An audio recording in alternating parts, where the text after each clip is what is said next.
Kunnanthanam 50-ാം number SNDP ശാഖാ യോഗത്തിന്റെ നേതൃത്വത്തിൽ യോഗാ ദിനാചരണം നടത്തി. യോഗാചാര്യൻ MG ദിലീപ് നേതൃത്വം നൽകി. കുന്നന്താനം 50-ാം നമ്പർ SNDP ശാഖാ യോഗത്തിന്റെ നേതൃത്വത്തിൽ കഴിഞ്ഞ 7 വർഷക്കാലമായി നടന്നുവരുന്ന യോഗ പരിശീലനത്തിന്റെ ഭാഗമായി യോഗാ ദിനത്തിൽ നടന്ന യോഗാ പ്രദർശനം ഏറെ ശ്രദ്ധേയമായി. സലി വേലൂരിന്റെ നേതൃത്വത്തിൽ കഴിഞ്ഞ 7 വർഷമായി രാവിലെ 6 മുതൽ 7 വരെ നടന്നുവരുന്ന യോഗ പരിശീലനത്തിൽ നിരവധി പേരാണ് പങ്കെടുക്കുന്നത്. യോഗാ ദിനത്തിൽ നടന്ന യോഗ പ്രദർശനം യോഗാചാര്യൻ MG ദിലീപ് ഉദ്ഘാടനം ചെയ്തു. എല്ലാവർക്കും സമയമുണ്ട്, 24 മണിക്കൂറേ ഉള്ളൂ. എല്ലാവർക്കും, എനിക്കും നിങ്ങൾക്കും അമേരിക്കൻ പ്രസിഡന്റിനും ഇന്ത്യൻ പ്രധാനമന്ത്രിക്കും എല്ലാം 24 മണിക്കൂറേ ഉള്ളൂ. അതിനെ എങ്ങനെ വിനിയോഗിക്കുന്നു എന്നുള്ളതാണ് നമ്മുടെ ജീവിതത്തിൽ. എല്ലാ ദിവസവും രാവിലെ നമ്മൾ കാണുന്നുണ്ട്, ഏറ്റവും വലിയ അറിവുള്ളതെന്ന് പറയുന്നത് നമ്മൾ ചെയ്യുന്നത് അറിവില്ലായ്മയാണ് ചെയ്യുന്നത്. നമ്മുടെ വീട്ടിലെ പട്ടിയും പൂച്ചയും ആടും കോഴിയും താറാവും എല്ലാം ചെയ്യുന്നത് രാവിലെ എഴുന്നേറ്റ അവിടെ തന്നെ അതിൻ്റെ ശരീരം വലിച്ചു നിവർത്താതെ അത് മുമ്പോട്ട് പോകില്ല. ഒരു പട്ടി ഇന്ന് വരെ കിടക്കപ്പായിൽ നിന്ന് എഴുന്നേറ്റ് ഓടിയ ചരിത്രമില്ല. തല്ലിക്കൊല്ലാൻ ശ്രമിച്ചെന്ന് പറഞ്ഞാലും അത് വലിച്ചു നിവർത്താതെ പോകില്ല.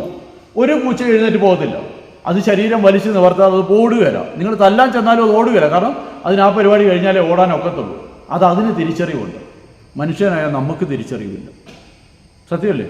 നമ്മൾ രാവിലെ ചാടി എഴുന്നേറ്റാണ് ഓടുന്നത്, രാവിലെ സമയം പോയെന്നും പറഞ്ഞുകൊണ്ട്.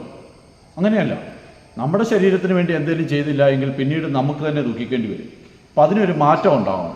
അതുകൊണ്ടാണ് ഈ ജൂൺ 21 ഇൻ്റർനാഷണൽ യോഗ ഡേ ആയിക്കൊണ്ട് എല്ലാ സ്ഥലങ്ങളിലും നിർബന്ധപൂർവ്വം ഞാൻ പൊയ്ക്കൊണ്ടിരിക്കുന്നത്. തുടർന്ന് അദ്ദേഹത്തിന്റെ നേതൃത്വത്തിൽ 1 മണിക്കൂറോളം യോഗാഭ്യാസങ്ങൾ നടന്നു. സ്ത്രീകൾ ഉൾപ്പെടെ നിരവധി പേർ പങ്കെടുത്തു.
SNDP ശാഖായോഗം vice president MB Radhakrishnan, secretary MG Vishwambharan, union committee അംഗം സലി വേലൂർ, വനിതാ സംഘം സെക്രട്ടറി മിനി പ്രസാദ്, ഗ്രാമപഞ്ചായത്ത് മെമ്പർ ധന്യാമോൾ, മുരളീധരൻ, കൃഷ്ണൻകുട്ടി എന്നിവർ നേതൃത്വം നൽകി.